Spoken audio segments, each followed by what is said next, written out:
Good day everyone. So for today's video, we are going to tackle another types of translation, which is the sense for sense translation. So what is sense for sense translation? So sense for sense translation is the oldest norm for translating. And in translating, the meaning of the whole text or sentence is being translated before moving on to the next sentence. So, sense for sense translation is the total opposite of word for word translation. Because when we say word for word translation, it means that you are going to translate every single word or line within the sentence.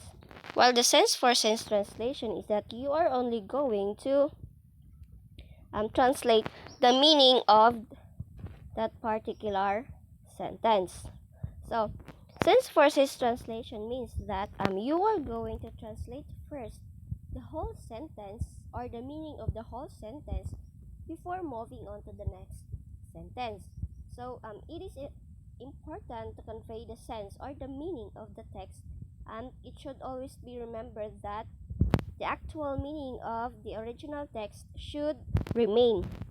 So most of the translators prefer to use sense-to-sense translation because it does not only convey the meaning of the text, but sense-to-sense translations also reach a wider audience, and it helps the readers to fully understand what does the writer wants to convey. So for example, so the original sentence or the text is, I get a kick out of you sometimes. But when we're going to translate it into using the sense for sense translation, the sentence will become, I found you funny and enjoyable sometimes. So the words are different to the original words in a sentence, but the sense or the meaning remains. So John Dryden proposed dividing translation into three parts.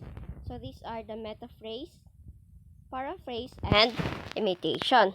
So when we say metaphrase, a metaphrase is the word for word translation, in which you are going to translate word by word or line by line from one language to another language.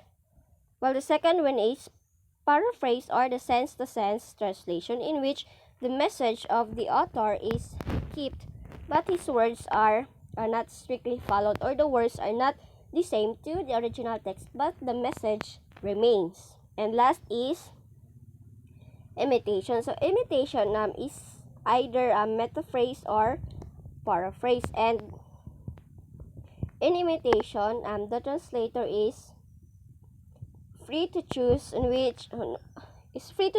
to use the metaphrase or the paraphrase translation.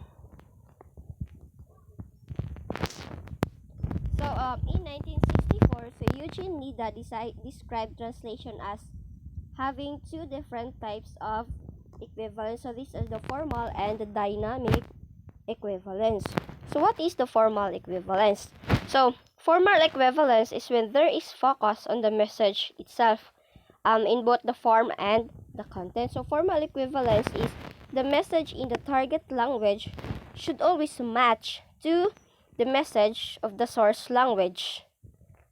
While dynamic equivalence is there is less concern with matching the message in the target language with the message in the source language. So it is the total opposite of formal equivalence. And dynamic equivalence goal also is to produce the same relationship between the target text and the target audience. So in 1981, Peter Neward also referred to translation as a semantic or the word for word, and communicative or the sense for sense. So what is semantic translation? So Peter stated that the semantic translation or the word for translation is a language bias, literal, and faithful to the source text, and its goal is to stay as possible to the semantic and syntactic structures of the source language, which allows the exact contextual meaning of the original text.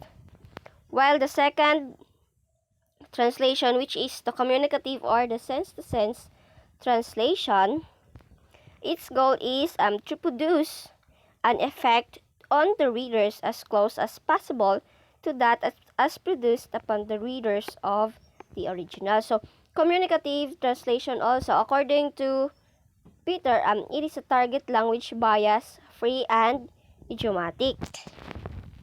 So, we have also Brian Mossop in 1991. So, he presented his concept of idiomatic and anidiomatic translation. So, when we say idiomatic translation, or the sense-to-sense translation, so it is when the message of the source text is conveyed the way a target language writer would convey it. While the anidiomatic translation, so an idiomatic translation or the word-for-word translation, so it is an innovative and it translates individual word or it is translated word for word. So the purpose of all translations or all types of translations is to communicate or to spread the meaning of the original text or the source text in a way that will be easily accessible to the target reader. So that's all for the sense-to-sense translation. Thank you.